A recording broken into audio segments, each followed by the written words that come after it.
तवस्तन्यं मन्ये धरणिधरकन्ये हृदयतः पयः पारावारः परिवहति सारस्वतमिव दयावत्या दत्तं द्रविडशिशुरास्वाद्य तव यत् कवीनां प्रौढानाम् अजनिकमनीयः कवयिता.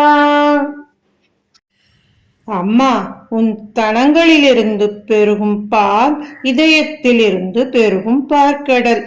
கலைவாணி அந்த பாலாக உருவெடுத்தது போல் தோன்றுகிறது. உன்னால் கருணையுடன் தரப்பட்ட பாலை குடித்த திராவிட நாட்டு குழந்தை ஒருவன் கற்றறிந்தோர் போற்றும் பெரும் கவிஞனாக ஆகிவிட்டான் அன்றோ.